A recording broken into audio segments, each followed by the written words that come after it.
The situation at Spurs is oh so wrong. It's all part of Phoenix and Levy's con.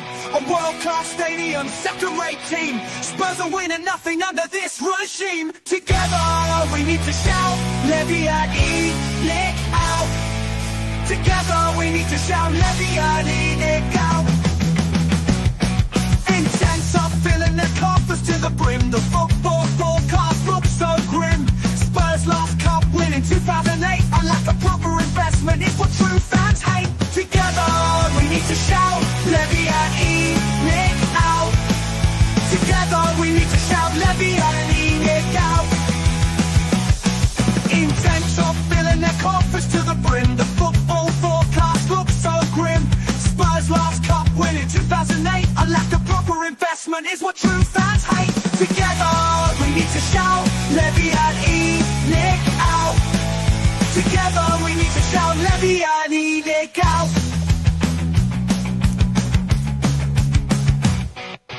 Project Youth, just another Levy feast. Dismantling Spurs history piece by piece. The stadium just an entertainment hub. No true fan wanted this for our club. Together we need to shout, Levy and Nick out. Together we need to shout, Levy and Nick out. Legendary Bill Nick would turn in his grave if he knew how the owners now behave. Corporate greed and no success. We need to work together to get our club out of this mess. Together we need to shout, Levy and Nick out. Together we need to shout, Levy and Nick out.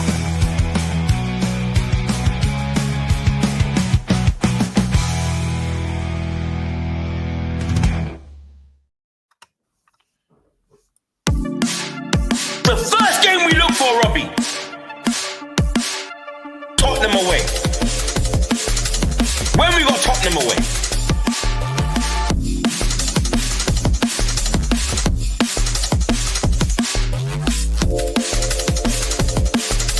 Tottenham away.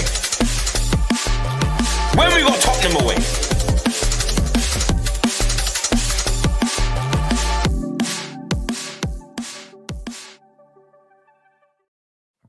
What's happening, everybody? Welcome to Tottenham Away, the best place to be on a Monday night. Thanks for joining us. If you are a Spurs fan, if you're not a Spurs fan, welcome as well. Apologies if my voice is a bit broken. I was screaming and shouting like a lunatic at the protest yesterday. Whatever's left of it, I'll give it to this show. Smash a like, hit the subscribe button, and the notification bell, everything, all that good stuff. You know the drill. Everyone in the chat, we'll go through your comments as the show goes on. Any super chats, we'll make sure we'll take your topic that you raise or the question that you put to us all. Thanks for being here. As always, Iggy busting out the change for Tottenham t-shirt. I like it. I like it. Does Beyonce Does Beyonce play up front?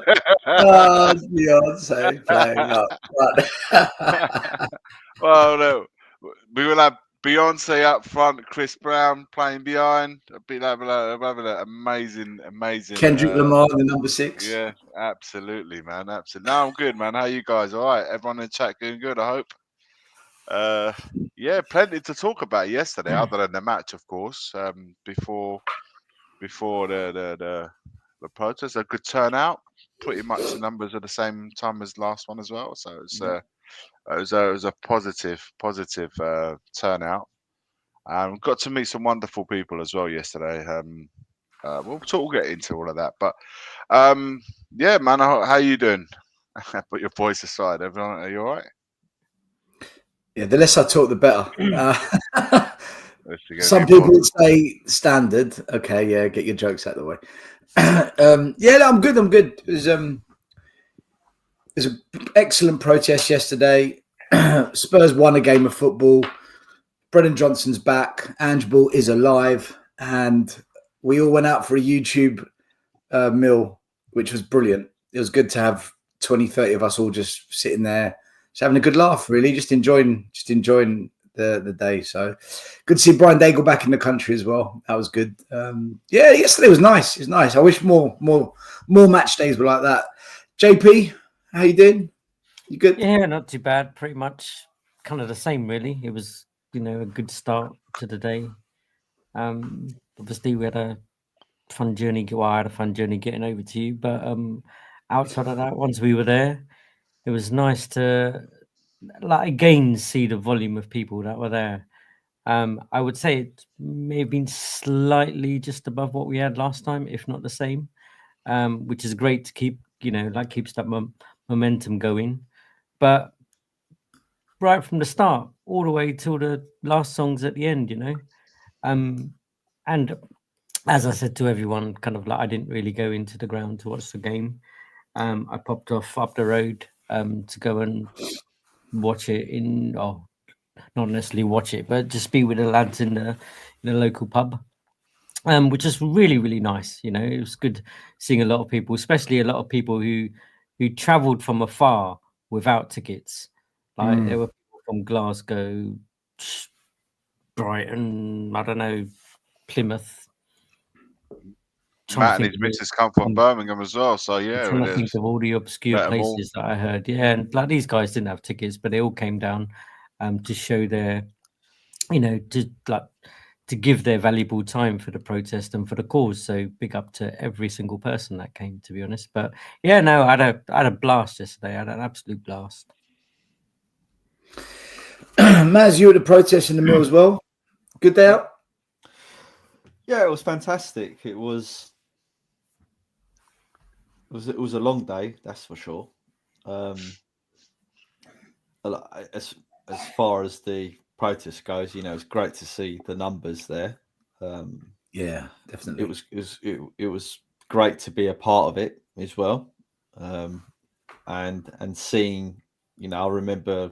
As we've said many times, I'm sure people are bored of it now, but I remember when I turned up to the first protest and I said to Stel, "Where is everyone?"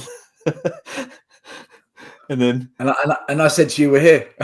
Yeah, we're here. Yeah, and yeah, and I went to a couple of the protests before, and obviously they weren't anywhere near the size as the one yesterday, and hats off to Jay and Billy T and everyone behind at Change for Tottenham. I think they've done a magnificent job. They're cracking lads. It's one thing talking on YouTube and speaking to people. There's another thing looking into speaking to face and discussing things and stuff. And they're fantastic lads, and all credit to them. It was a brilliant protest. I mean, Ian had the privilege of his life. He couldn't believe it, walking up the high street with me protesting. Ian? I've got to say, so nice. It was a life-changing experience. There we go. But obviously, I'm. I want to hear more about that. Actually, I want to be. Don't worry, we'll get into it. But just to wrap up, I'm not a flip-flop like Still. I never went into the stadium. But it was, I went to the pub with the lads, and it was, and as JP said, it was great to have a beer and a drink and talk to everyone and save your voice, though. Save your voice. When fans like you say it's great that those you right. When fans like you say it's great to see those fans in the terraces holding those Leave You Out banners. It was me in the South Stand holding up one of those big yellow flags saying time for change. There was about maybe 15, 20 flags in the South Stand yesterday. Do you need people like me? Right. Just remember, Still, you are the problem. All right. I'm half the problem. We'll get into that. Actually, we'll get into the actual. Was there sitting protest as well? No, there was nothing. There's a big banner outside the ground after as well. But to be fair, I walked out at half time because I was so bored. Such a boring. Really? We'll get into the game though. We'll get into it. Lubo, just to wrap up, I just want to say as well that I had a lot of people come up to me yesterday and they said nice things about everyone on the panel today. Sorry if I don't remember all your names and everything, but it was really good to meet everyone and see them at the protest. I think that's the most important thing. It doesn't matter who's at the protest. All it matters is that there's lots of people there. But it was great seeing all of the people that are in the comments and watch us and follow us, and they turned up to the protest, and I think that's fantastic. Yeah, quick shout out to, there's a lot of people in the comments who said it was great to meet you guys yesterday. It was great to hold the banner with you guys. It was great to meet you. Listen, it was great to meet you guys as well. And it just shows that there's a lot of support for change. And I've always said it's not Tottenham away. It's the people in the comments and the chats on this channel and other channels that want the change. It's the whole fan base that are behind it. So big up to everyone in the chat that was there yesterday. It was brilliant to meet you. Terry O'Shea, I'm going to come to you in a minute, by the way, Terry, but I'll quickly mention your super chat. Big up, lads. Great day yesterday. Lovely to meet you all. Enoch out, Levy out. Absolutely, Terry. Do you know what? Whilst we're on Terry, before I come to Libra, let me give him a quick shout out. This man here, right, Terry O'Shea, he, out of his own pocket, got loads of flags made up. The flags were you see the ones that people are holding up in the background that says time for change. He literally, out of his own pocket, got loads of them made and just gave them out to fans for free at the protest. He gave me one, a couple of. So listen, Terry, man, big up to you, bro. Big up to you, honestly, to go and do that, dedicated to the cause. Put your absolute gentleman as well. I had a really good, good guy, really good guy. Yeah. Really, really good guy. I need to put one right here behind me. I need to put a big, massive yellow flag behind me for next time. In fact, I think, yeah. This is the flag. So Terry still got Enoch out stickers from yesterday as well. So Terry got loads of these made up. I'll try and do it the right way. Is that the right way? Or is that back to front? The other way. Turn it around. The other way. Turn it around. So he got loads of these made up. Yeah, brilliant. So listen, hats off to Terry O'Shea for that, and all the others that got scarves arranged in the big banners and whatnot. So also big up. I want to give a quick big up to Mike Zappa, who is basically filming a documentary on the protest. He did the first one and the second one, and he carries that tripod. I don't know if any of you know how heavy this thing is. It's no joke. He carries all this equipment to the protest, up the high road, into the pub. So massive big up to Mike Zappa. Also during the procession, during that procession, still, what I would say is, like, while I was happily just walking around with the camera, Mike was like literally lifting his iPod, filming it as everyone was getting closer. He'd lift it again, leg it back 20 feet. That's what I mean. Down again, and again, honestly, like, what a gentleman as well. What an absolute gentleman. Lovely bloke. Lovely man. Now, everyone we met yesterday was all so friendly, so nice, and you know that at least we're all fighting for something positive, right? The fans deserve better than what we they're all real Spurs fans who love the club and just want to see the club run properly. That's all it is. They just want to see the club run properly and football put first. There's a couple of other images here as well.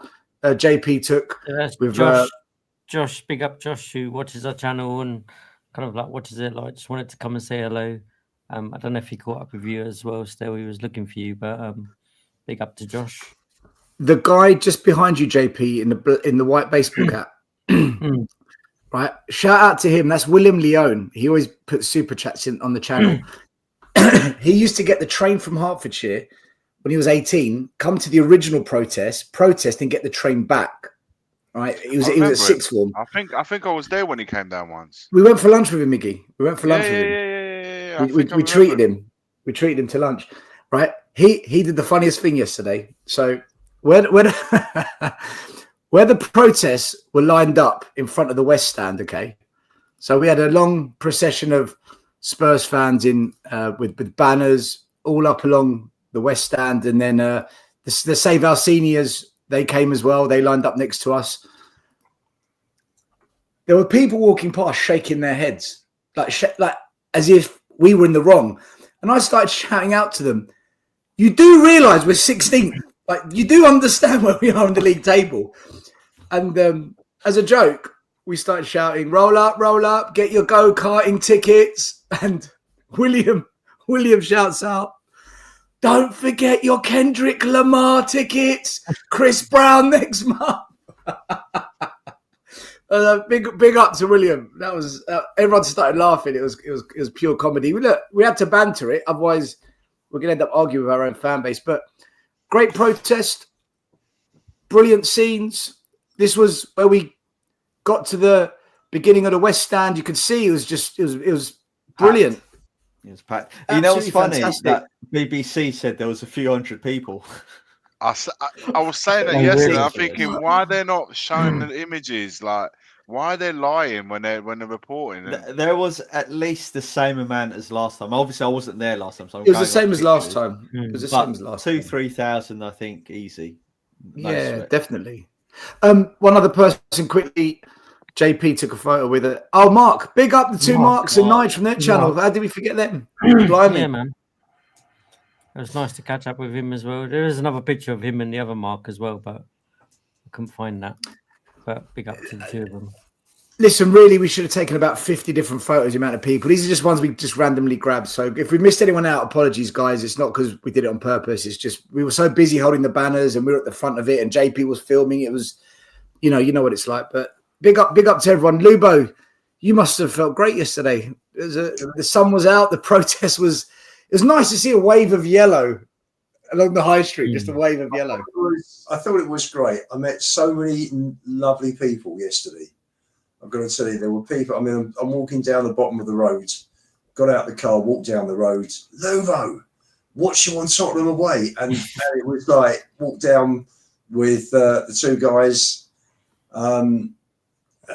just super, just regular Spurs fans that want their team back. The whole thing was superb. Iggy and Maz, I met you guys for the first time yesterday, etc. It just went on. There were, and I've just got to say that I had a big smile. I walked in because we had a podcasters dinner last night, and there were about 25, and I walked in with Johnny, and I think 20 of you were already there, and you obviously saw me walk in. And as I walked in, they were all giving the Archie Gray song that was hysterical. So, so big up to all you guys for singing Archie Gray. We were singing Archie, give us a wave. Archie, give us a wave. And it was a super day. Fans are waking up to the fact that these owners are just not interested in the football. The amount of time that these owners are spending on the football is probably getting less and less because they're so much more involved in the non-footballing activities as the events that we've been given for the year grow. They're involved in that more and more, and it's showing. And that's why protests like yesterday are important. Things take time to grow organically. You're not going to get 10, 15, 20,000 on the second big demo, but it will happen. And these guys, Change for Tottenham are not going away anywhere. This is carrying on now. They're doing a really good job, and the more fans that join, the better. It can't. These owners selling cannot come soon enough. So yeah, a good day and 3 points as well. Which you expect. Not the best of games by any stretch of the imagination, but we got the win and we got 3 goals. So a pretty good day. Yeah, sun was out, which helped. I think if the protest was maybe on a Saturday and a 3 o'clock kickoff, it would have got more. Asking everyone to get up on a Sunday and travel, because a lot of people do travel just for the protests. People came from Manchester, Northamptonshire. I met a guy that flew in from Dublin. I met some other person that came from Brian Maguire. Let's not forget Brian Maguire. Again, he came down from Scotland. He was in the pub afterwards as well. He travels a long way. There's so many that travel all over the country. So big up Tom for being a channel member, by the way. So I think if it was on a Saturday, 3 o'clock, it's easier because then you'd have to wake up at 4 a.m., travel, get to Spurs for 10. You want to get a breakfast and whatnot. And you're thinking I've got work Monday morning, whereas Saturday, it's probably easier.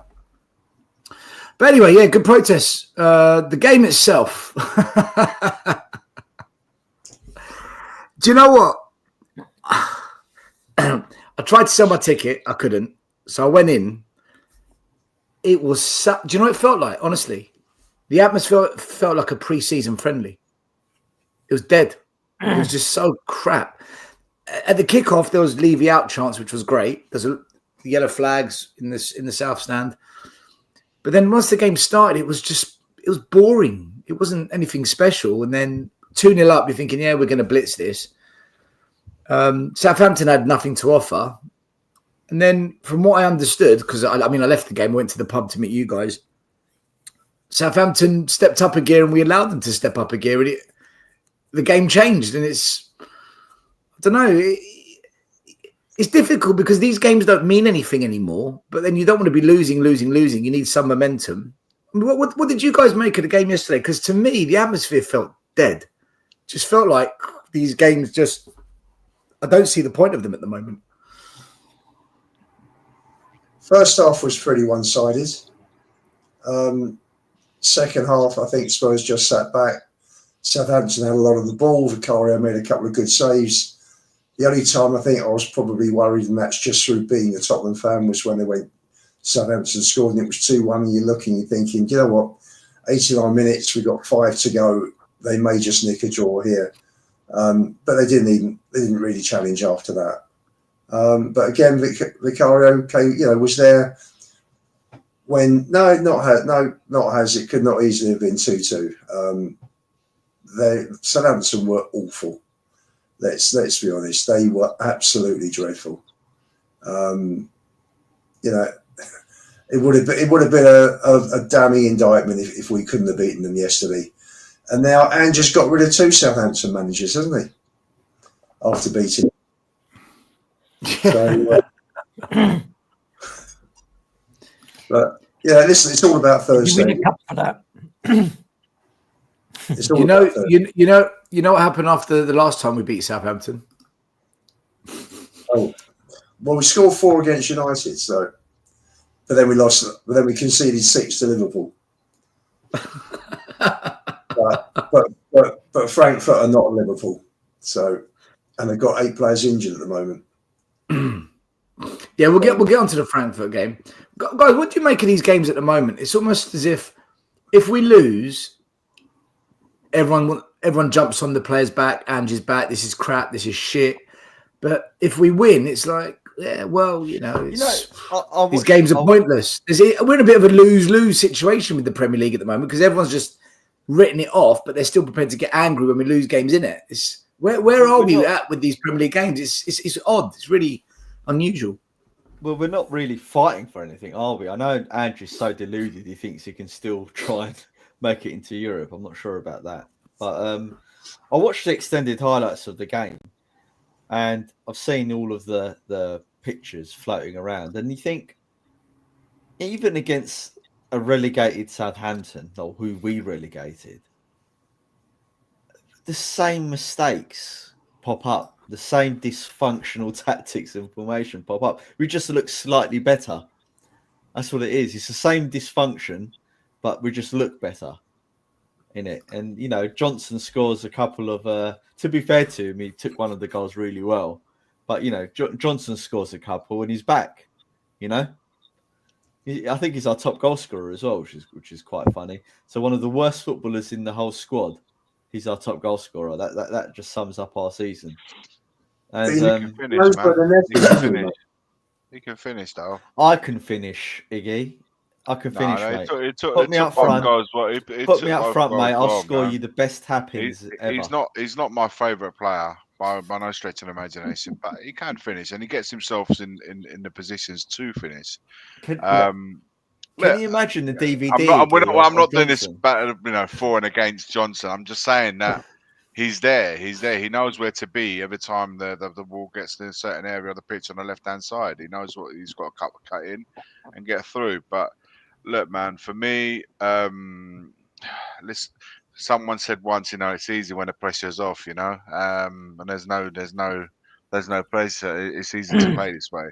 Bottom line is, it is pre-season football still. It is pre-season because there's nothing to play for. Yeah, it's just It's just what pre-season's often like, something, to get up to scratch for the actual football when it starts, the actual competitive football starts. Now we're at the other end of the scale where it's winding down. We are on where people are, other teams perhaps around us are fighting for relegation or fighting for top four, fighting for European places, fighting for the league. We are just kind of winding down. The only positive thing I can get from it is just one less game to play before the end of the season. That's the only conclusive I've got from it. It's just one less game to now think about to the end of the season. The quicker the end of the season comes, the better for me. I know we win Europa, and that's fine. That's what's keeping probably our interest a little bit alive, is we've got these two, knockout games. But in terms of the league, honestly, if it was just the league and we had no Europa to think about it, I probably wouldn't be watching. Actually, I'll be honest with you. I saw the Chelsea game the other night, and after that, I just thought it's not really much to. What am I going to see at Southampton? We kind of all predicted that we were going to win that game because we only look good against teams who are in a better off situation, worse off situation than what we are, which is what Southampton's case was. In terms of interest, even watching the game, I wasn't really engaged with it. I'm watching a little bit, flicking over the phone, watching it a little bit, and so forth. It was just. There was no interest. There was no meat to the bone, if you know what I mean. So it's just, we got the 3 points, good. But in great hindsight, what does anyone really care about the remaining Premier League games? The interesting thing is that you could probably predict what the score is going to be and be virtually spot on. Definitely in terms of a result. Our results so far this season against the top 10 have been, I think we played 16, we've won 2, drawn 2, and lost 12. And then against the 9 teams with us in the bottom half, we've got 29 points from 15 games, which is virtually 2 a game. So, you're looking at it, and we are mid-table. That's our position at the moment. And that analysis proves it. I kind of almost see it as, in my mind, it's almost like a train crash, right? Or a train's about to hit the wall, right? And that wall's coming, and that wall is going to be those 2 Europa games, and it's almost like everyone knows what's going to happen after those 2 Europa games. It's just a case of when's that wall coming? Is that wall there yet? I think the players know that wall's coming. I think the fans certainly know that wall's coming. I think even the manager knows that wall's coming. And it's just a case of slow motion towards hitting that wall. Yeah. And inevitably, that's going to start with this Thursday and next. I think the biggest concern is our defending. It's our defending. And where it looks really bad is when the defending is under pressure and the attackers aren't doing their job as well, then the whole thing looks like an absolute shit show of the highest level. So Iggy gave me some images to share, but I want to start with the Chelsea game, and then we'll look at the images for yesterday. This was against Chelsea. We put it on our community section. So basically, what you've got here is absolutely mind blowing. So Spence is on the centre circle. So the right back is in the number 8 position. Romero, who's a centre back, is in the right back position. Then you've got Bentancur, who's the 6, playing as the centre back. Bergvall, who's in midfield, playing as a centre back. The centre back Van der Ven is walking back to the centre back position. Nobody is in their position, right? And if you look out wide in the left back position, that's Tell. So you're looking at it, you're thinking, well, hold on a minute. No wonder no one knows what's going on. And then we forward to yesterday's game, the goal we conceded. They've got the ball out wide. And as the ball comes in, you've got Romero who steps forward, the 17, which now leaves a space for the 11. And then the ball comes in, and you've got both centre backs, Ben Davies and Romero, behind the play. And you constantly look at it and you think, either we're out of shape, no one's in their right place. Look, if 1 or 2 players drift, it happens because you pick up the ball, you carry it, someone tucks in. When you've got 6 or 7 out of place, you're asking yourself, what are we doing here? Do the players even know what to do? And then you look at us defending a ball out wide. We leave our men. We go walkabouts. No one's looking behind them. And it happened in the game against Chelsea. How many times did the ball go to the back post and Chelsea had like players coming in, no one marking? Is it at all fathomable to win any kind of trophy when we defend and we have a shape like this in games on a regular basis? Is it It's possible? bad that it's, It at always this feels point of the like season. chaos. At this It point of the always feels season, the like fact that it still chaos. happened is bad. Yeah, it feels like chaos constantly. You know, like at Tiggy's point, you would think that at this point in the season and them being under Ange for almost coming up to 2 years, you would think that they would have nailed down all of this stuff, right, as be a cohesive unit. But no chance. Even if it was this strange formation about inverted fullbacks and all of that, you would think they would have learnt to have some sort of structure when defending the ball, when the opposition have the ball. I've sort of given up trying to explain it.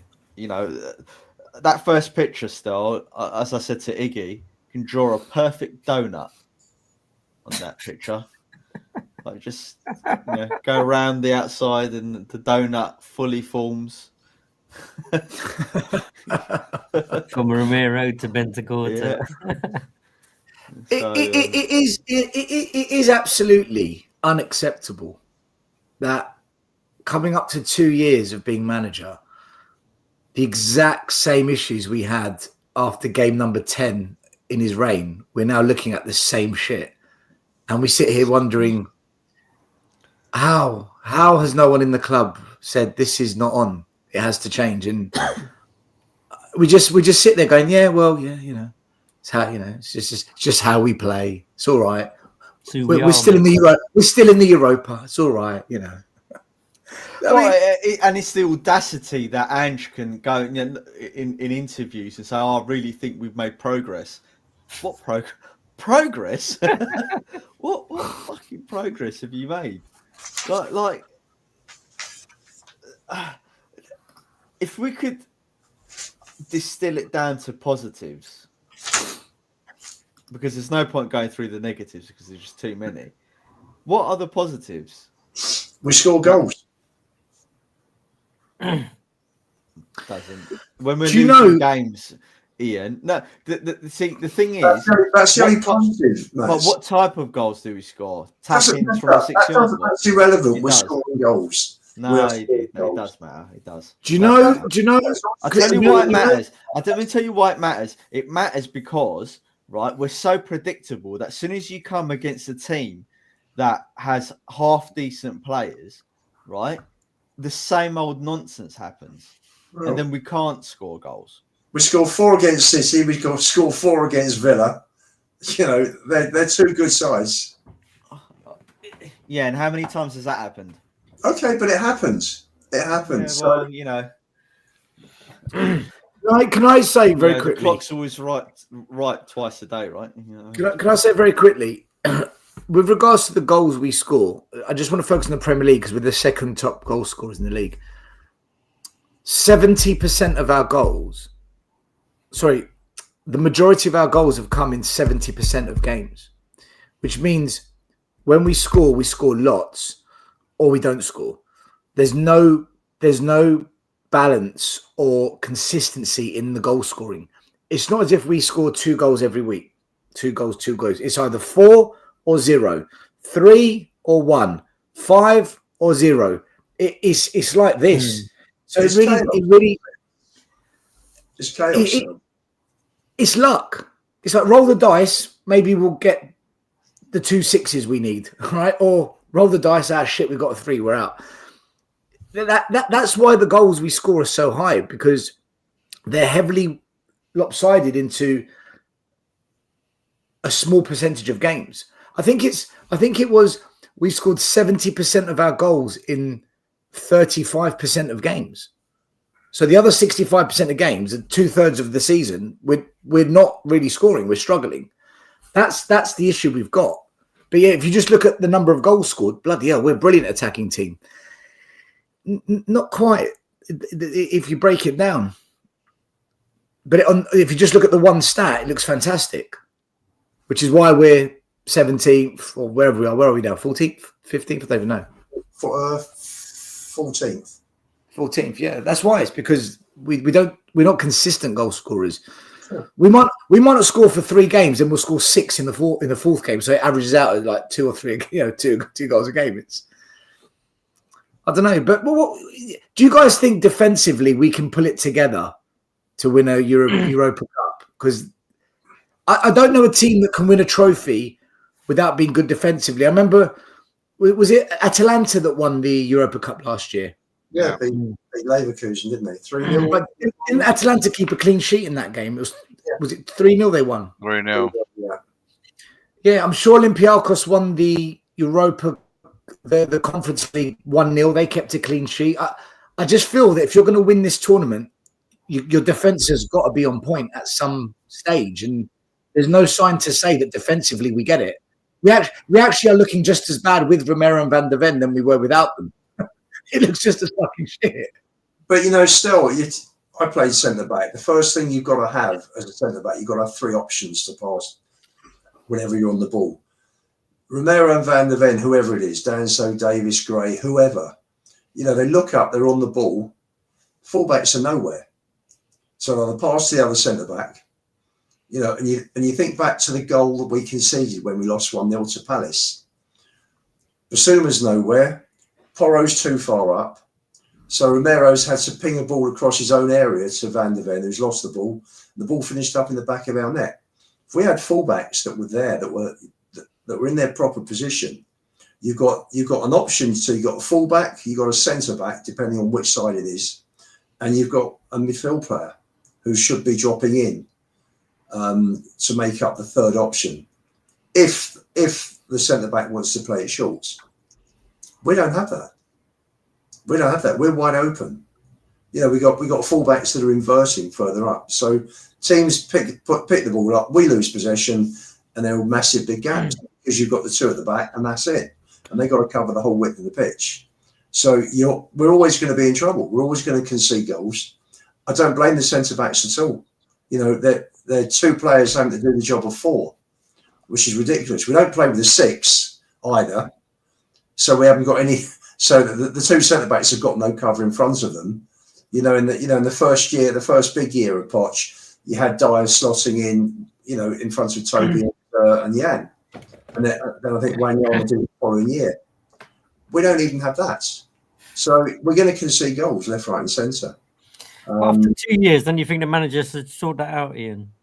He doesn't know how to. He isn't capable. JP isn't capable. He is arrogant. He seems to think that he can just transfer his style of football from Scotland to England. And you would have thought at the end of season 1, he'd have looked at it and think, do you know what?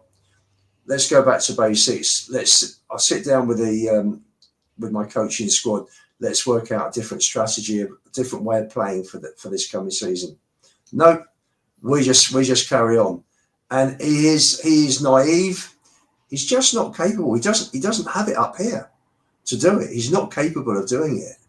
This is the thing. He has his level. His level is Scotland, Japan, and Australia, and that's it. He's way out of his depth here, completely way out of his depth. And you know what? For the Ange, for the cult of Ange, who think he's brilliant because he gives good banter, and this is who we are, mate. And we try and occasionally, like we saw yesterday, the first goal was superb. I think one of the goals, the third goal against Alkmaar was excellent as well. With the football that was played, but this happens so rarely, and people latch on to those 2 out of 100 attacks. Think, this is fantastic. Look at this entertainment. It's not entertainment. We're too slow on the ball. People were knocking Romero because he doesn't give the ball fast enough. There are no options for him to give it. I was watching him yesterday. I've said that a lot. Yeah, he was looking up. Nobody made a run for him. Nobody's running into channels because the players are all over the place. If you have more of an orthodox system, you could have players. You could have Johnson running into a channel, pick up the ball, and Solanke. We don't have that. We don't play that way. The whole thing's a shambles. I mean, it's a straight shootout with Frankfurt, isn't it? Whoever can score more. Literally. Do you think Frankfurt? Do you think Frankfurt would have looked at this game against Spurs? Look, I don't care that Frankfurt lost 2-0 on the weekend. That means nothing to me.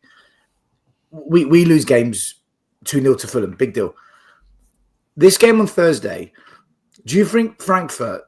Two questions. One, do you think they would have watched enough of Spurs now to say, right, we know what to do, and have a manager?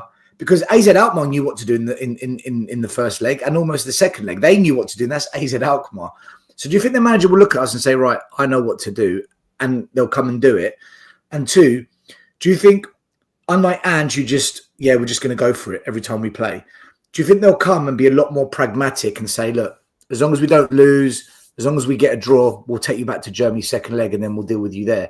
Because a lot of European teams do have managers that do that. So do you think they'll come with that approach of, we know how to deal with Spurs, and two, we're happy to just take a point from this game. We don't need to win it.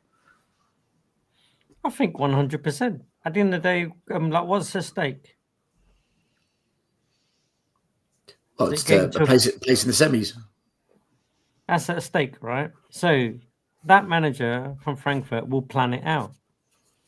And the simple plan will be, let's go to their place, not concede a goal, bring them back to our place, score 1 or 2, job done. If he looks at some of those pictures that you showed earlier, I'm sure this is not the only game he would study. He's not only going to study the Southampton game. He will look at all those little pictures that you've shown, and there's going to be a plethora of them across the whole games that this season. It's every game. Every game. You need to pick out, right? He's not going to be that daft, right? Whereas I honestly feel our manager will be, let's go out there and see what we can do against them. Yeah, he'll go for it. I think if you're on a away team, a European away team, Spurs is the perfect sort of team, because you know that they're going to come at you. You know Spurs are going to come. They know Spurs are going to literally attack. They play a high line, as we all know. And so they will give you ample opportunities to set up in a way that you can get at Spurs through counter attacking, and maybe just put a low block and try and pick them off.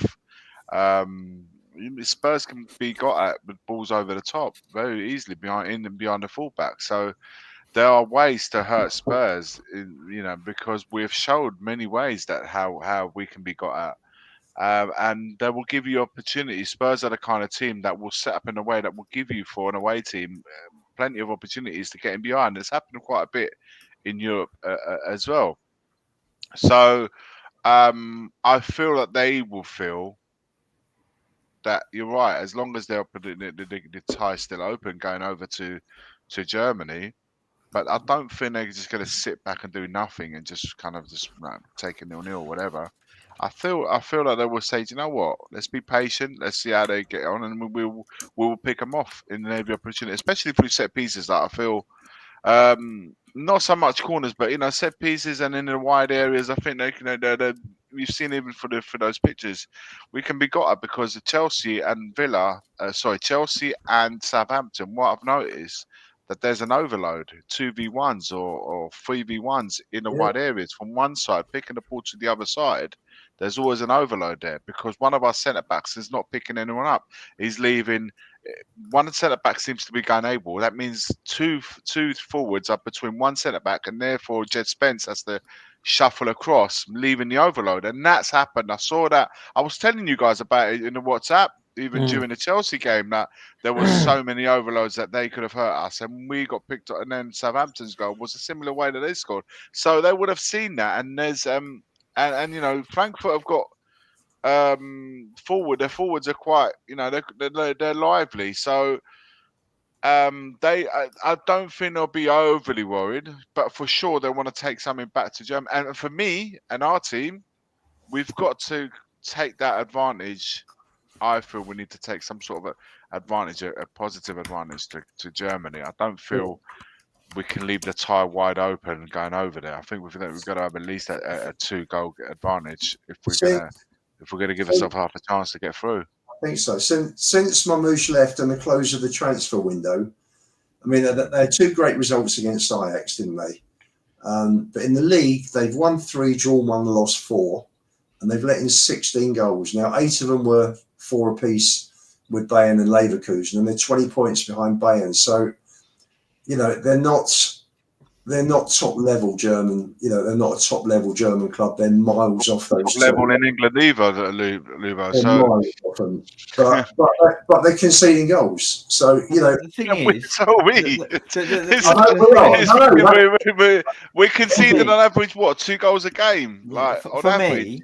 For me, when And you that's look at all of, and that's with our 2 centre backs back. Sorry, it's not. We're not even playing Archie Gray and Dragusin. This is now Romero and Van der Ven, and the ratio that we're conceding is still the same.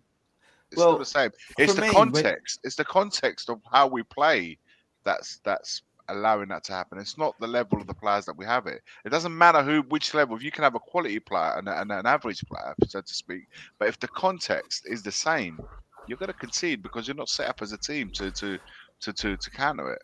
See, when you look at all of the European games that we've played, bar some of the really crap teams, most of the European managers have got the better advantage tactically. Yeah.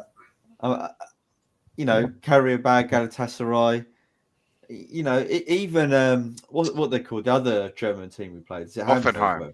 Hoffenheim, that's it. Sorry, right? It's like they're all rubbish, yet you know They still caused us a lot of problems. And to think that Frankfurt are going to play us and the manager's not going to know what to do, I think Andrew's telegraphed it to the world what you need to do against Spurs. That's the problem, you know. Yeah. We offer no alternatives. We have one way of playing and one way only. We don't adapt in any way or form, home or away. So our only chance of going through is if the strikers or whoever is in front of goal is clinical over the 2 games. Because if they're not, this style of football doesn't win games. Can we talk about that for a second? By the way, big up, William. Thanks for the super sticker. Great to see you as well.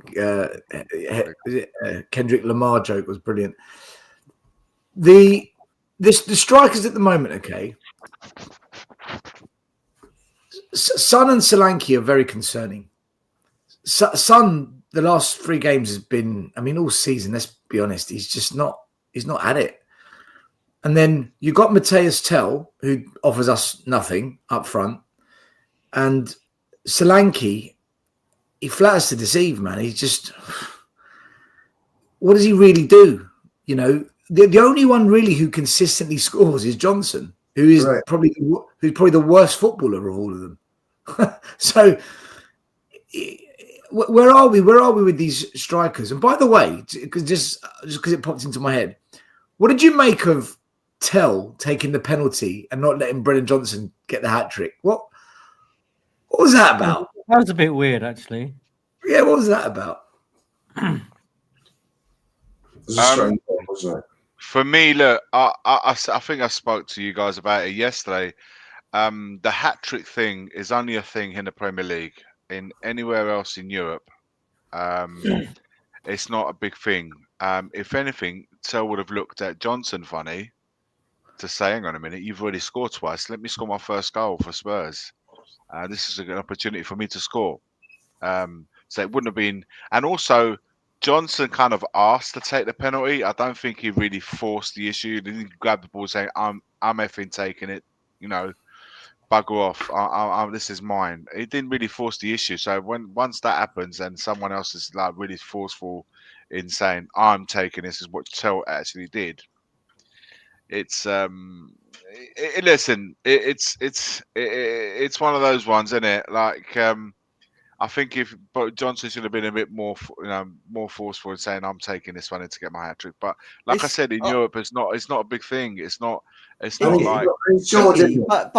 the weird thing about that whole situation is you've got a loanee coming in who's not been that great, right? Overriding a £50 million player who's been at the club for a couple of years and is basically the top goal scorer. How does that work? How does that work? That only scenario happened because the penalty taker, Son, wasn't in the team at that moment. Yeah, so was Maddison subbed off? It was open. It was open for anyone to take it. It's just that happened. Everyone thought, you know what, let him get his hat trick. But that was our thinking. But Johnson didn't really force the issue. He kind of just asked, "Can I take it?" And it wasn't he whinging about it at the end though? And Son had his arm around him, and everyone was consoling him. He didn't look happy. He didn't look happy about it, but he wasn't.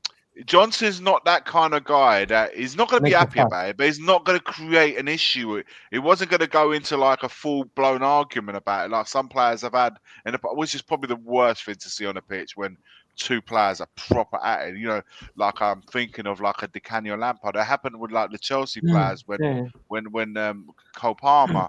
And that Nick was it Jackson? That happened. And Johnson's not that guy. He would never be that guy.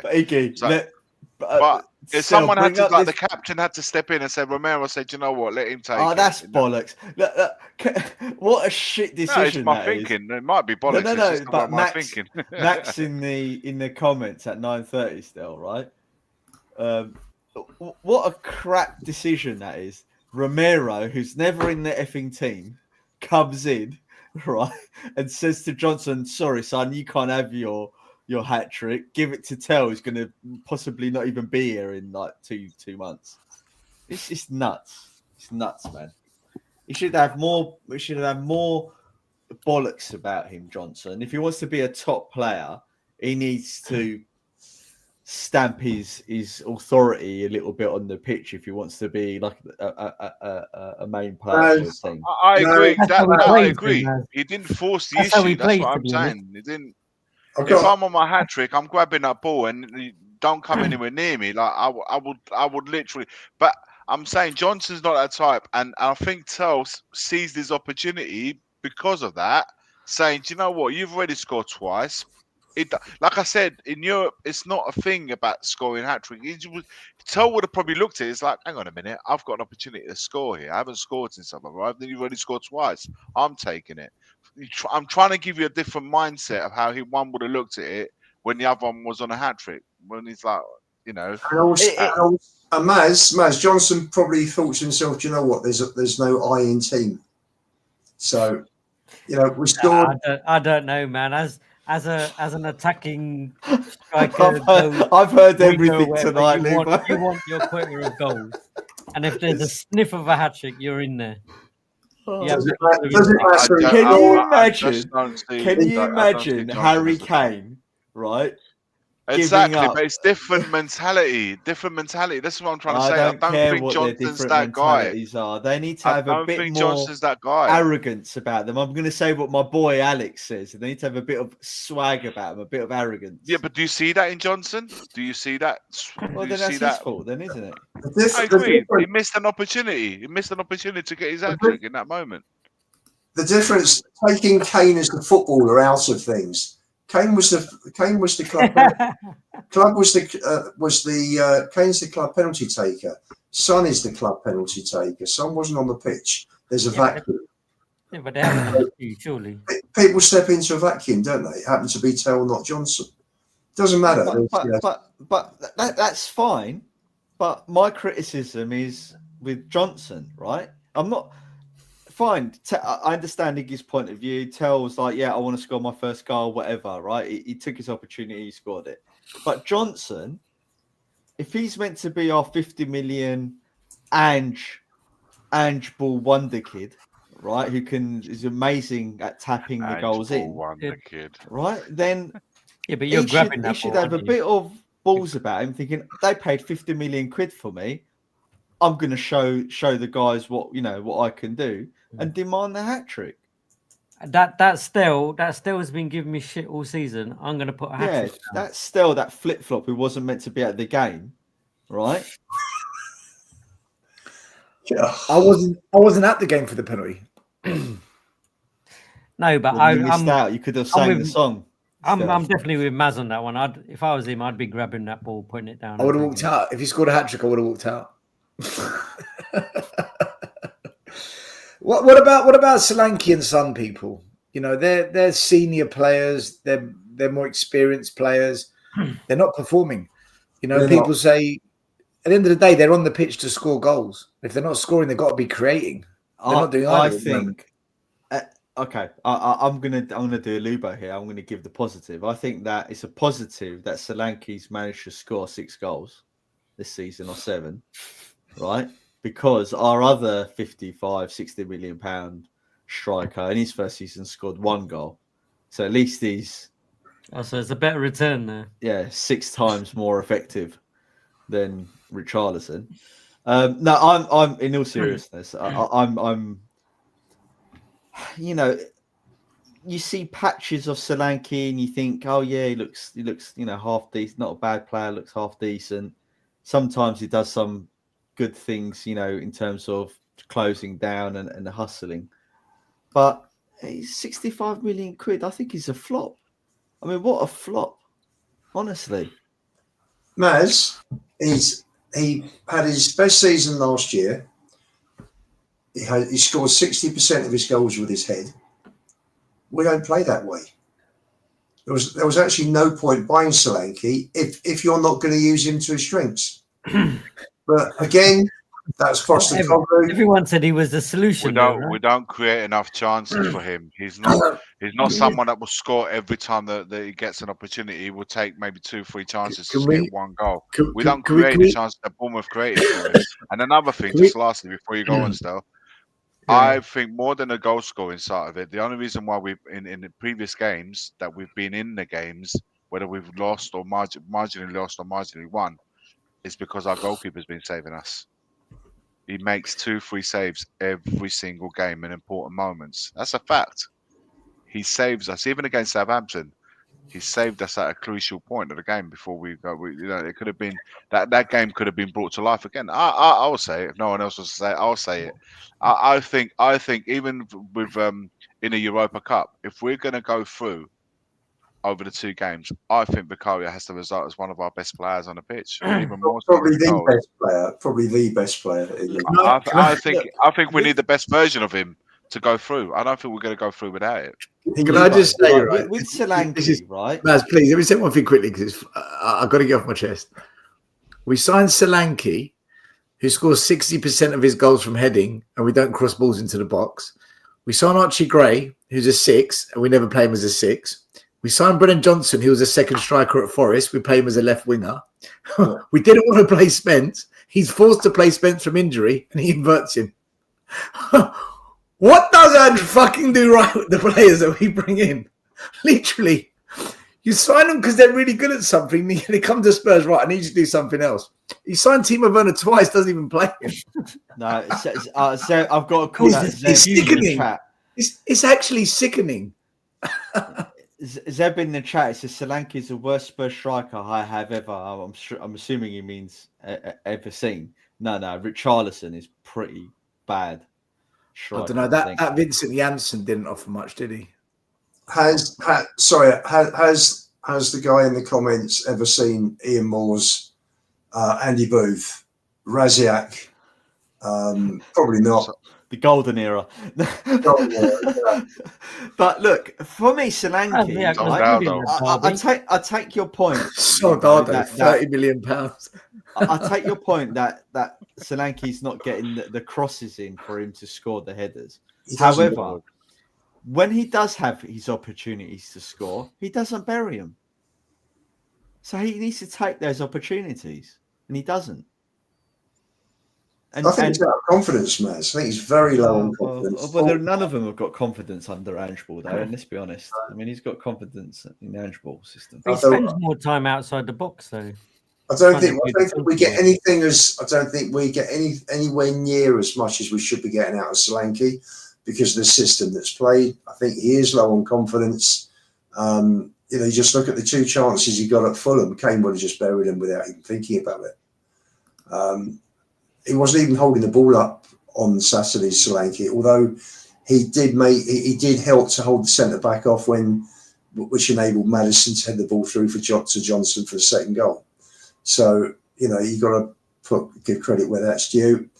But he is off form, Solanke. But again, we don't, you know, Semenya was putting the ball in. I think Clive on the other way, it was putting the ball in as well.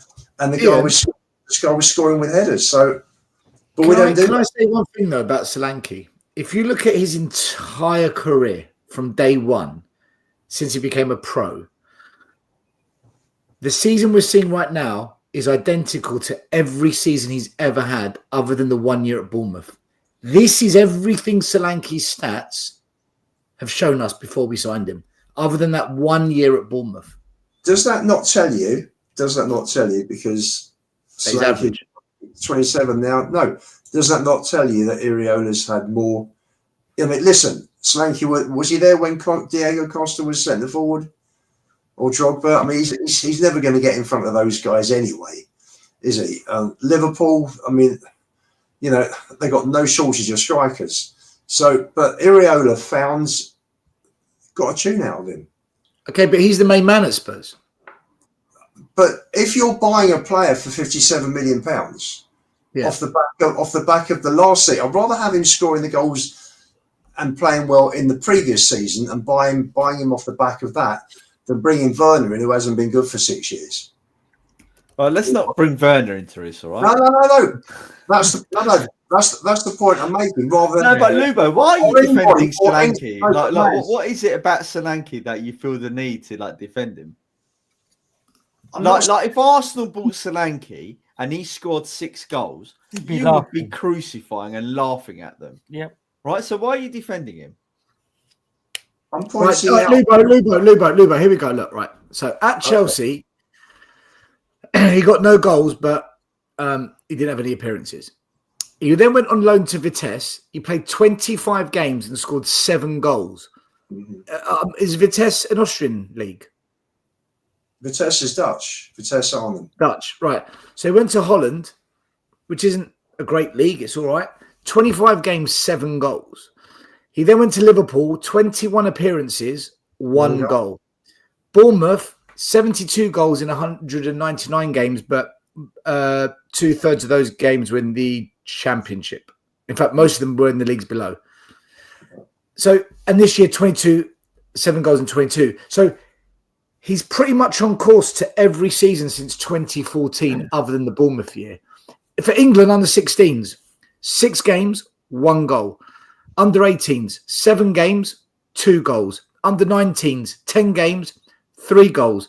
Under 21s, 18, 9 goals. So he had one. So he's never really had a year. No, that's right still. But if you're going to spend that much money, which is ridiculous to pay 57 million for Solanke anyway, but if you're going to spend that much money on a player based on his best season, then you look at how he played and the service he got and the type of goals he scored, and he's got to suit. You know, if you bring him in, you've got to be playing the same system, because other systems that he's played, he hasn't scored goals in, and he's not scoring goals, you know, like he was at Bournemouth at Spurs. So, but again, you know, so much for data analysis. What a load of shit. Seriously. So are we saying it's shit when it's used badly? 100%. 1 minute, guys. Are we saying that Iriola is the only manager throughout Solanke's schoolboy England and under 21 career, his entire Premier League and loan at Holland career? Iriola is the only manager that knows how to coach him, or is it that just he had a purple patch with Iriola? Because it seems more that he had a purple patch with Iriola. I could be wrong. It could actually be Iriola. There is a chance. I'm not writing it off. I'm just saying the data just doesn't lead us to that. Still, if you're gonna compete for trophies and you're gonna be up near the top, then Solanke's not good enough. Richarlison's not good enough. You need to get into two top strikers. Well, then Iggy, why sink? This is One minute. I want to get is Maz. I want to get Iggy on this, right? Iggy, you're Italian. You've seen some great Italian strikers, some of the best ever playing Serie A in your time. What do you make of Solanke? Like, what was your overall where does thinking? Solanke rank in the greatest strikers you've ever seen? Is he an Oliver Bierhoff? Is he? I said earlier Is he a on. Shevchenko? Is he? It's not No, he's not that level. He's not that level. But I did say that he's a player that relies on service, massively relies on service. He was getting, if you look at the way Areola and Bournemouth were playing with him last season, he was getting a lot of balls in the box, and he was supplied a lot of that. He was wasteful. Bournemouth fans have said it as well. He was wasteful as well, but he did put chances away. So he's his chances in goal conversion is probably like sort of like 50%. You might have to get 4 chances to score 2, but we don't create that volume of opportunities for him to score. Realistically, how many actual balls in the box does he get from Spurs wingers or fullbacks to score? Not many. We seem to create for Johnson. So is it a case that Solanke just isn't reading the game? I just think they've got a plan, like, especially when the ball goes on the left hand side, and whether it's Son or just Spence or Udogie, there's a movement that Johnson makes, coming creeping from the back and getting to the front to get him, to score. That I think is one of those things that they drilled all the time to do. That's how, if you noticed, we score the same sort of goals. Johnson scores the same sort of goals. So it's been worked on. The same way we don't work with things at the back, and we concede the same sort of goals. How many times have you seen Spurs concede a goal and you're thinking, I've seen this goal numerous amount of times this season and last season. We haven't changed, and we haven't changed the way we score going forwards. Would you swap Richarlison and Solanke? JP, would you swap Solanke and Richarlison combined, give them both, if you got the lap? Yes. I must tell you, the 5 of us walked from the car to the JP, ground. that's a great answer. Sorry. So, I couldn't help it. I couldn't help it. I can't answer that, Sil, because we had this conversation walking from the car into the ground at Ipswich a few weeks ago, and there were 5 of us walking, and 4 of us said yes, without doubt. We swapped Solanke for Delap. No question about it. In 30 seconds when we played Ipswich the other day, like within the first 3 minutes, he could have had a hat-trick against us. Yeah. But in that case, that actually pinpoints, listening to Iggy's summary, it kind of pinpoints the fact that money was wasted even more. What's the point of buying Solanke for 60 million as a striker? You might as well have bought a hard-working midfielder. Yeah, play a false 9. Yeah, absolutely. No point. I agree. I mean, we could even lump in Tell and Odegaard to the same conversation. I mean, wow, what disappointment! Do you guys feel the way Ange gets his team to play football, the way we're currently playing football, he's the right fit for that? Or if not him, who is? Ange doesn't, he was meant to be Iggy, right? The problem I've got with your question. Go on, sorry, JP. I think I'm lagging a little bit. The problem I've got with your question, Iggy, is does Ange know who actually fits his system? Let's take a look at who. It's a fair question. It's a fair question. Werner, who is the right Solomon, fit? Who's the right fit? Solanke, Johnson. Johnson's the only one you can say that fits his system because he's getting the goals, he's getting the tap-ins, right? All of the forwards he's bought for Spurs have been a disaster. Villiers is gone. I mean, who is he actually bought that's worked going forward? No one. The only one you'd say, only because of this season, is Johnson scoring 16. You could say, just from a goal-scoring perspective, tap-ins or not. Oh, he did. Oh, sorry, didn't hear that, man. Sorry. It's the context, guys. It's the context. You got to look at how do we know if any of these players we all agree that you can another coach, another manager could get a better tune even with his players. We can all agree that Yeah, this yeah, 100%. team may not be a top 4 team, but they're definitely, in my opinion, they're Europa / conference level. Yeah. They should be between 6th and 8th, 100%. In my opinion, they should be making those Europa play. So if we can agree at least to that, then you have to say that the context is what needs to be looked at more than the players but themselves. Because I still think with the right coach, with the right determined way of players, and a system that will regalvanize these players, the couple of players that we got, we won't win the league, but we will do better. I think Solanke will score more goals. I think the midfielders can definitely perform a lot better than what they have. Defenders, shouldn't be without back 4 and that goalkeeper, we shouldn't be conceding the volume of goals that we conceding. So there's so many things that we could change, but with the right coach. So for me, the context needs to change first and foremost. A right setup to show the players' strengths rather than highlighting their weaknesses. All we are seeing and highlighting is the players' weaknesses, which is why we are speaking of them now. Don't get me wrong, there are players there that are just simply not good enough. I can agree with that. And there's Deadwood as well. Basuma, for example, just to name one player. Basuma, for me, it needs to be sold. And there's other players that, surplus of requirement, Richarlison, to name one. But these are players. We do also have players there that we should be getting a better tune out of, and a bit of coaching. I think they should be doing a lot. They could be doing a lot better.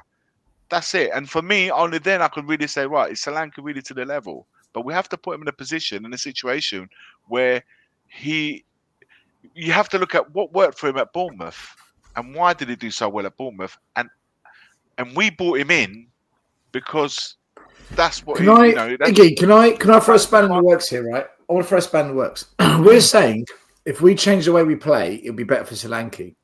No. The context I'm saying there's more than Solanke that isn't working. If Solanke was the sole problem in a Spurs team, I would say I agree with you. Get rid of him, get another one in. But look at the context. Look at the way we're playing. Who's? It's not just a Solanke problem. Who's galvanized? Who's actually performing? Who's performing in this team? This was the point I was going to make. And the goalie. That's it. Everyone else is just shit. This is the spanner I was going to throw in the works. We're saying if we change the way we play, it would be better, which I do agree with. But when everyone wanted Conte out and when everyone turned on Conte, the argument everyone was throwing was another manager gets a better tune out of this lot. We changed the manager and he didn't get a better tune. It got worse. And then we bring in Ange and now we're saying another manager.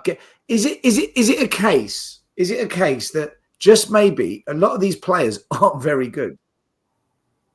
And they're over. I disagree. I disagree is because really that good? Because is Pape Sarr and Basuma really that good? Is Oberg? It's impossible to answer until you get another. If you get another manager in next year, this time next year you can answer that question. We brought players in. We got rid of Conte. By the time we got the players in to fit that manager's system, one at a time. We got rid of Conte. Has Son changed? Has Basuma changed? I didn't get a chance to answer, guys. So what can I do? Go on. That's what I'm saying. Go. I was asked the question. I wasn't given a chance to answer. Then carry on, man. I'll wait. Don't be like that. Let you speak. It's fine. I'm just saying that's why I was talking over because I was asked a question I wasn't answering. Right. All I'm gonna say to that is we brought players in for a manager. By the time we got those players in for that manager, the manager was already gone. So we had a manager who had Emerson Royale at fullbacks. If you remember, Emerson Royale was the fullback. And he played with wing-backs. So we're forced to play Emerson Royale at wing-back. We get the wing-backs in Porro and Udogie, and the manager's gone. That's right. So now we got those wing-backs, and we go to a back 4. You see what I'm saying? Back 2. Well, back to Udogie is a wing-back playing in the back 4. We now know that we're in a situation. We have a team. We are set up right now to play with wing-backs. Porro, Udogie, even Spence could play as a wing back. And we should be playing with a back three who could also, Spence could be involved in that back three with Romero and Van der Ven.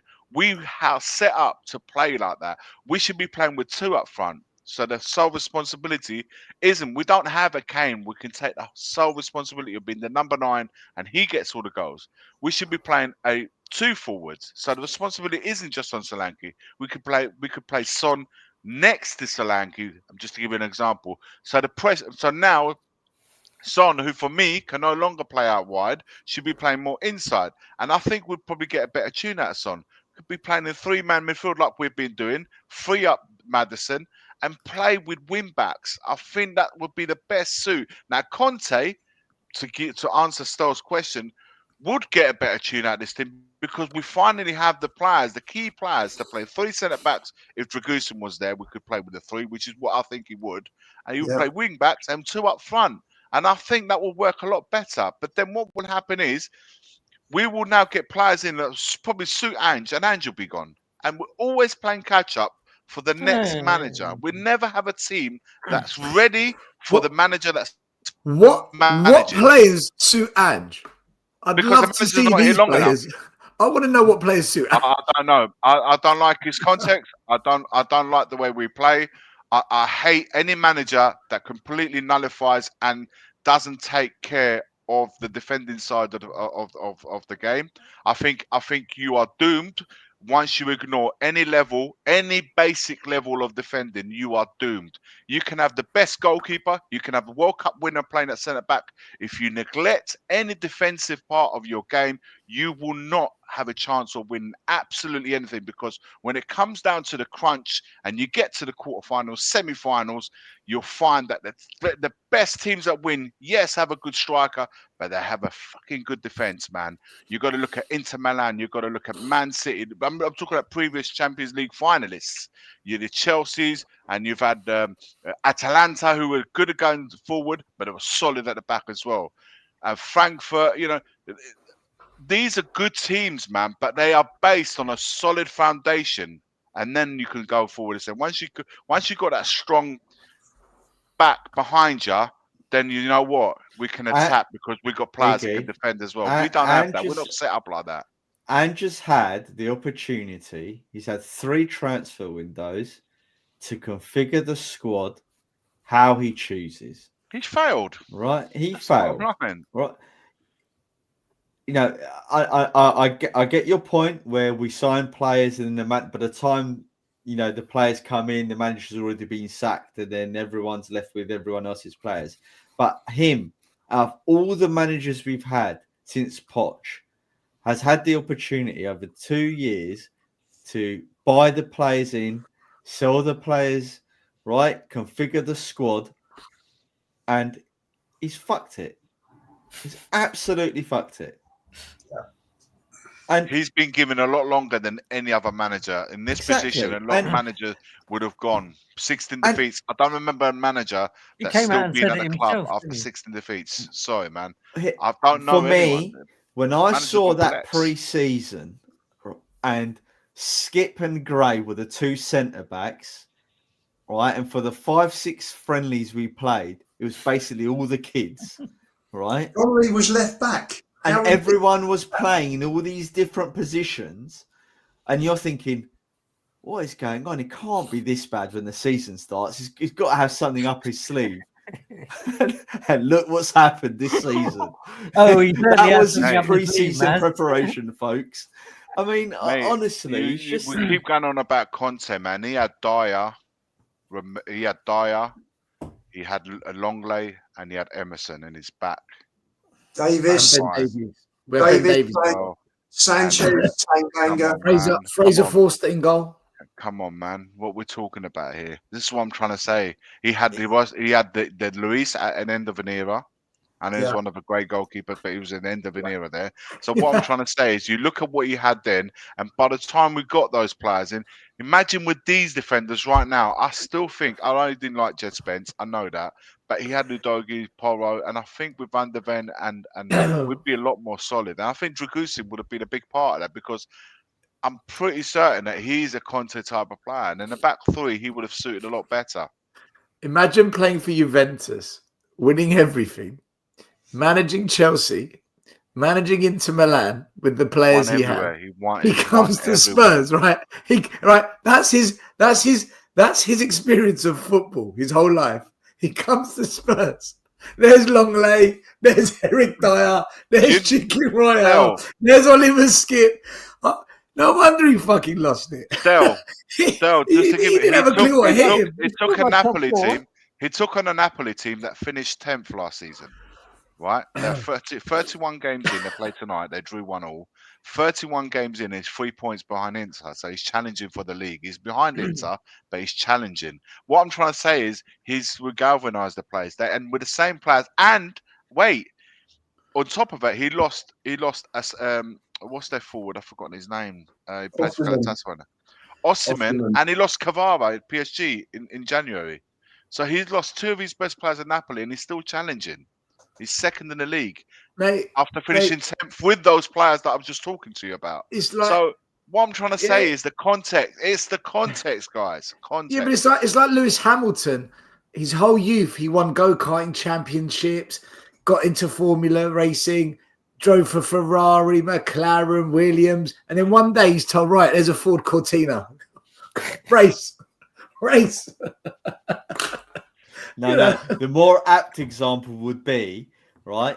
He goes, he's like you said, he's done his go-karting, he's won all those F1 championships, right? He goes to Ferrari and they say to him, right, for your pre-season training, is a Cortina. Train on that, and you get ready for the season, because that's exactly what Andrew's done, right? Here's a skateboard. Yeah. Can you skateboard? I don't know. Do you know the most depressing thing of this all is that of all the managers we've had, the Contes, the Mourinhos, the Redknaps, the Poches, even Nuno, who's proven to be good, right? Let's have it right. He's having a bloody good season, right? Regardless of all the managers we've had, we decide to spend the most amount of money on this one. How did we get to that situation where we said, you know what, this is the guy we're going to give 400 million pounds to. This is the guy we're going to go and drop almost 400. Poch was crying out. Poch was crying out for money. Conte wanted to sign expensive players. Mourinho's a checkbook manager. To them managers, we're like, everyone heed my words, you go. Right? There you go. Right? Everyone heeds my words. Football incompetence, man. When Ange gets sacked, right, the fan base, the Anginas, they're going to turn around. They're going to, with the benefit of hindsight, analyze all of the ingoings and outgoings, and they're going to be like, you see, he never got backed. This player wasn't his player. That player wasn't his player. He didn't want that player. He didn't want that player. And it goes back to the point we've been banging on about for 2 years. If these aren't his players, then why hasn't he walked? All of the Anginas were like, he will never stand for Levy's rubbish. If he doesn't get his way, he'll walk out. No, he fully backs this. This is all his plan. You watch. No, he wasn't a guy that we thought it'd be. We thought it'd be maybe another Conte where he doesn't get his way, he'll lose it. And but the worst thing is, it's not right. The worst thing is, we spent fuck all with Conte and he got us Champions League. We spent fuck all with Mourinho. He gets us a cup final. We spend ridiculous amounts with Ange. We're failing and we keep him. Nothing makes sense. I think he saw him as the next Poch, like before he came in. No. I've got to say, plays flamboyant football. I've been Ange out. I've been Ange out since Brighton, which was the December 23 when we got smashed first half, and he sat there and did nothing. We could have been 7 down. So I'm very much Ange out. In his defence, if you look at the transfer window last summer, they only bought Solanke as an established player. They spent 134 million on players. They got 70 back, or they will do when the money comes in from Marseille. Ian, forget net spend. I'm talking money we spent on players. No, hang on. The net spend was 40 million. Now they made. Why do you look at net spend? The figures have just come out, and they made £144 million operating profit. Why are you looking at net spending? Why do you look at net spend? Because you can only you can't. It's like life. You can't just keep spending and spending and spending on players. You've got to get money in for players, you know, and it works out. You can't just say, well, we spent X amount. If you sold X amount, take Liverpool. Liverpool sold Coutinho for 105 million before the add-ons, which I don't think they got. They bought Van Dijk and Alisson for a total of 140. So they had a net spend of 35 million. They sold one, they bought two. Yeah, but just because you've got the money, no one's turned around and said, "Oh, Liverpool spent 140 million." They just said they got one out, they got two in. It cost them 35 million. So net spend is what you spend. Money going out. It's not. I disagree. I disagree. No, it's not. I'll tell you why it's not. Because just because you've got money, it doesn't mean you spend that on one part of your club. Spurs chose to spend the amount they spent to buy players. They could have easily have sold players for 200 and said, we'll spend 100 on players and put the other 100 in the bank. The fact we choose to spend an amount on players means that's what we spent on the players. Net spend for me is a misleading number that a lot of fans use. Just because they sold Coutinho for 140 million didn't mean they had to spend 140 million on players. They could have spent 100 million on players and said, we'll bank 40. Spurs chose to spend 400 million on Ange. They chose to spend that amount on players for him. About 350. 350, yeah. I'm not an Ange. Where we got the money from? Where we got the money from is a different conversation. They chose to spend that on players. You're forgetting. Poch never got that. Conte never got that. Mourinho never got that for players. You're forgetting who the chairman is. No. This is how he runs the club. It's not about gross spends. I was at the protest with you yesterday. I was at the protest with you. I think the point is. I get it. I think the point. With Levy, it's about net spend. It's only ever about net spend. I think the point, Ian, is more keeping net spend down as low as possible. I think I'm not sure if it was Terry O'Shea. But Lubo, but we put it back into players for the manager. We put the money back into players for the manager. We chose to put the most amount of money back in. Example. We sold Bale for 80 odd million. 85. We got another 22 on Calderwood, and I can't think who the other player was. We had 107 million. They spent 108 on 7 players. Right. Right, Lubo, I just want to correct one thing. Right, I've checked all of the players that Ange has bought, and he spent 384 million, including the last window. Yeah, every player that he's everything, including the last window. Hang on, but are you including add-ons in there? No. This is what Transfer Market is saying. Right, every single player. That's more than Poch in 5 years. Poch didn't spend that in 5 years. He never got that. I think that's the point, Ian. Even though you're saying net spend, the point is, even if it's a net spend, he's getting more of a net spend than any of the other 3 managers previous to him had. I think, going to be honest, I think this argument, whether it's net spend or I think it's immaterial. I think I'm more on Stel's side. The point is, he's had the opportunity to configure this squad over 3 windows how he wanted it, and his decision making has been diabolical. Right? He got rid of 2 DMs in Skip and Højbjerg and brought in 2 kids. Maz, that's a different subject. I'm not talking about that. I'm only talking about the money he spent and what players he's come in, Ian. Yeah, right. And I'm saying his decision making and how he's brought in the players, right, is bad. We know that, but we know that point. That's not the point I'm arguing. The point I'm saying, I mean, Terry's just put up here. There we go. 24, 25 years, net spend of 510 million, 21 million per year. This is Tottenham Hotspur we're talking about. This isn't Crystal Palace or Bournemouth or Brighton. This is Tottenham Hotspur we're talking about. Yeah, this is this is the problem. No manager has been backed correctly.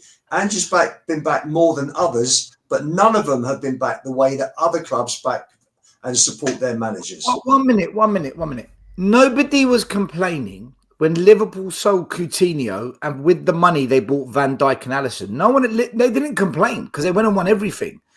That's why I don't look at net spend. I look at Liverpool were prepared to spend 140 million on 2 top players. Correct. My issue is we chose to spend almost 400 million pounds for Ange, but we didn't want to spend that kind of money, whether it's net spend or from the kitty, on Poch or Mourinho or Jose, who pretty much would have guaranteed silverware with that kind of spend. Mm-hmm. But this guy who doesn't guarantee anything, we've said we're going to back you the most. That for me is mental. Absolutely mind-blowing what we've done. Whether it's net spend or borrowed the money or we had it in reserves, I don't care where it's come from. We spent 400 million in on this guy and we've got worse. We're much, much worse after spending more. I don't understand what the board are doing. Like, if you're the board and you've outlaid 400 million, however you raised the money, and you've got worse, you've got to be thinking, what the fuck have we just done? What in the actual fuck have we directed? And that's why. But that's why this scenario we're in now is diabolical because Levy is thinking, fuck, I'm going to bring in another manager and they're going to want to spend more money. But where do I get that money from, Maz? Yeah. Where do I get that money from now? Yeah. They're back on the wrong horse, aren't they? We don't know. Listen, we don't know how good or not all these forget Werner, take him out of the equation. Everybody was really excited when we brought Basuma in. Everybody. I don't know one fan that thought that was a bad transfer. Right? Agreed? We were happy. We were all happy. I was happy with that. I was happy. All of us were happy. The problem we've got is that this guy is so clueless and the system is just horrendous that bringing another manager even if you kept this squad with a new manager, you'd see in 12 months' time, you'd be able to gauge how much worse these players are under Ange. He's regressed everyone, mate. Everyone. Every single player. Completely. I think even Spence is getting worse, if I'm honest. I think he's actually on the down. I do. He wasn't so great. Wasn't so great against Chelsea, but apart from that, I think he's been pretty consistent all the way through. And every player has a bad game. He looks consistent over and above all the bad around him. That's what we've got to be careful. Listen, you look at him. Just watch all the clips of Spence over the last few weeks. The guy's been excellent. Really has been good. I've seen them all, Ian. I'm not going to big him up to be this amazing. For me, he's a good defender so far, but under Ange, everyone regresses, no matter how good they are in parts of the game. Spence is the best fullback we've got at the club right now, I think. Yeah. In form, the club is fullback. Yeah.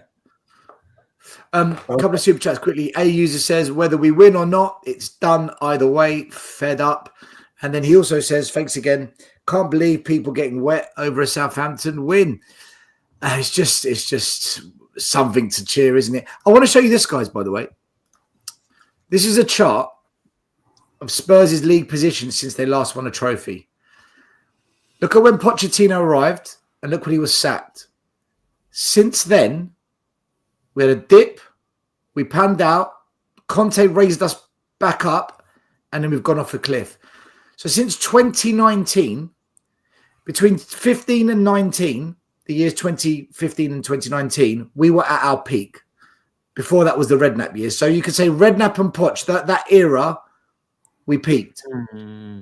But since then, we've gone back almost 15 years. We've gone back 15 years and we're spending more than we've ever spent before. We've gone back further than that still. We've gone back about 20 years when we finished 14th, I think. 13th, 14th in 2004. Well, he did promise us we've got our Tottenham back. Well, we haven't. He weren't lying. We didn't realise it was the 2005, 2005 version. Fucking hell. A user says, Ange, career killer Postecoglou the third. It's, look, let's get on to the game. Come on, and then we'll wrap it up. Thursday night, European evening under the lights. It'll be a packed house. I reckon the atmosphere will be decent. I'm not going because I said to myself, I'm not going to any European games unless we get to a semi-final. If we get to the semis, I'll go because I'd love to cheer them on to get to a final. But until then, I'm just not convinced. So, what are we thinking, guys? This is a massive, massive, massive game. I think Spurs need minimum a 2-0 lead going into Germany. Minimum. Ideally, 3 or 4 goal lead. But can we win 3-1? Can we win 2-0? Do you think we will? I'll be quick. I think that the nerves will get to the team, right? Because the pressure will be immense on Ange, right, and the team. And I think we'll. I can't see us winning the game. I think you'll be close though. I think it'll be like a 2-1 or a 1-0. Very nervy game. That's what I predict. One goal to separate the two teams. JP, what would you think? Are you going, by the way, JP? I'm not going to this one. Not going. No, I'm not going.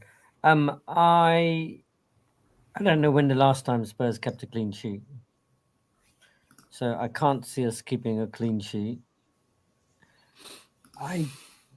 Can we score goals against them? The fact that obviously they've been dipping a little bit. I still think in Europe, I saw them play against Ajax, and that first game, both those teams were absolutely scintillating, and Frankfurt were pretty awesome themselves. So, without bigging them up too much, like you'd like to think, do you know what? If this is it, right? Everybody knows this is it. That team who hasn't performed so far this season had 18 games off, 18 days off without actually kicking a ball around and stuff like that. And they come out against Chelsea and there's no oomph. This is the game for oomph, right? This is the game to bring it now. This is it for their season. Will they grab it by the horns? I'm not so sure.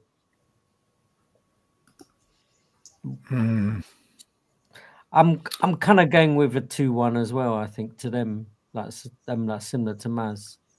I think we'll score, but I definitely think that they'll bag a couple, and then that makes the away tie really, really hard.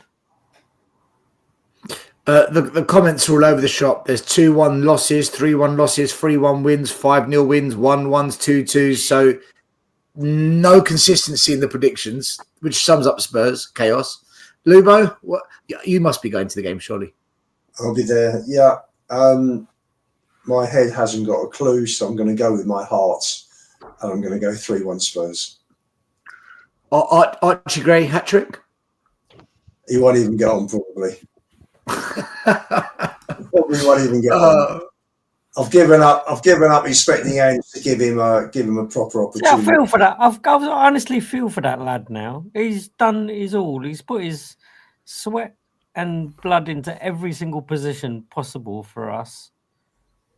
And even now, when some of the midfield are not performing, he's not getting put in there. Wait for next season. I've got to tell you, talking of kids, I thought Bergvall had a decent game yesterday. He's getting stronger every game. Good player, man. He's going to be somebody. He's a good player. He's my positive for the season. One of the very few positives this season is definitely him getting game time. He's able to show that he. Listen, we've always said it. He's got something about him. It's just a question of he just needs to be nurtured more coaching and help him become a better player. But he's got everything in his arm to do well. Iggy, I want to get your prediction. I want to get your thoughts for the game on Thursday. Quick super chat. A user says Ange pulls his hamstring. Physio rushes over saying, "Oh no, not you, boss. What happened?" Ange sighs. Just saw the injury list. Felt sympathetic. Yeah. Sums it up. Iggy, Thursday night. I think we will edge a win against them by a goal. I think whether 1-0 or 2-1. I just think that the away from home is where we'll struggle. If we will need to pull one out of the bag in terms of our defensive display, which doesn't give us much to go on because we haven't seen it. So that's where, for me, it's going to be a bit of a struggle. But I still think we'll edge them at home, but not by the margin I would like. I would like to see us a little bit to go over there, at least 2 goals. So I'll say even 1-0, 2-1, probably leaning more the 2-1. We have a last-minute guest still. I was just about to wrap it up. Matt, you've come at the last second. So what I'll do, I'll ask you for your opinion on Thursday night. What do you think is going to happen on Thursday, Matt? And by the way, great to see you at the protest yesterday. Yeah, brilliant seeing you, man. No, good to contribute, and was a really good day. Good. Yeah, result Thursday. I think we'll nervy 2-1 win. Nervy 2-1 win for sure. I said it on We Are Tottenham TV 2 weeks ago, and they all couldn't believe it. But I think we're going to knock out Frankfurt. I think we're going to knock them out. I do. I've just got that feeling. Your delusion knows no bounds. No, we're not. No, I'll tell you, Matt, Maz, I think the same, but I think it will go to penalties, and I think Vicario will be our saviour in Frankfurt. Wouldn't surprise I think we're going to knock them out. But I don't. We are not winning the Europa. That I'm not budging on. There's no chance, because once we do come up against a team that knows, they're gonna school us. But I've just got this feeling we're going to knock them out, and the Ange hype train's going to go into overdrive, and we're going to have another month of this fucking lunacy of just Ange is cooking. He's clicked at the right time. This is what he does. Second season trophy. Yeah, and I'm gonna have to listen to it for another month. He's deliberately neglected the league to focus all on the Europa. Yeah. That's it, Iggy. Do you know what though? We have to say that we've always said we'll take 17th and win a trophy. So at least on that front, we're still in course. So we're still very much on course. So. Stick to our word, Iggy. We've got to stick to what we said. We can't turn back on that. That's why. Yeah, but you know what, guys? Still, what a great comment. Why bother with predictions? You're more likely to predict 6 numbers on the national lottery. It's true. We don't know what's going to happen. A user with another super chat. Love this channel. Keep up the good work. Love you too, bro. Thanks for or lady. I don't know. Is it man or woman? Do you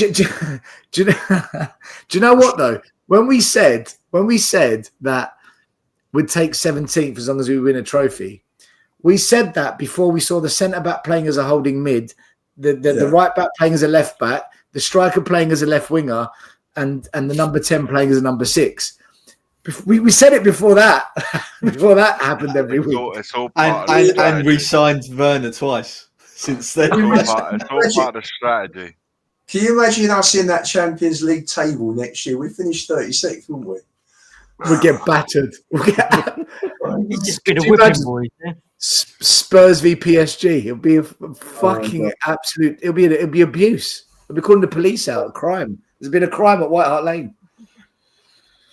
All right. Well, look, we'll see. We'll be going live on Thursday. We're doing a watch along in the post match show. So if anyone wants to jump on, more than welcome. I'll get the stream up on the channel at some point today or tomorrow. Otherwise, we'll be back. We've got a game on the weekend. Is it Wolves away? It is, yeah, Sunday. Yeah. Sunday, 2 o'clock. We'll be covering the Wolves game as well, so come check us out for that. And then we'll be back next Monday to discuss the first leg of the Europa Cup, the Wolves game, and then the build-up to the second leg of the Europa, which will be the following Thursday. So plenty going on.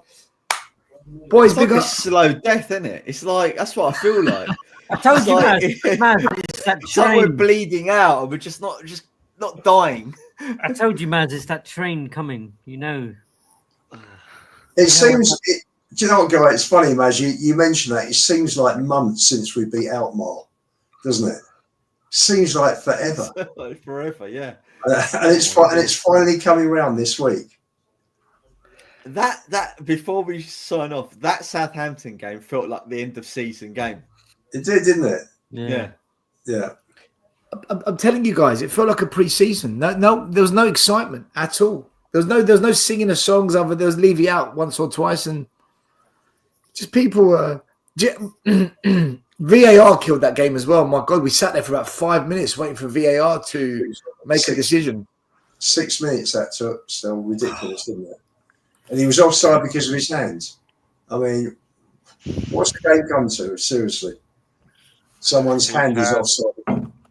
The other day, someone's ear was offside as well.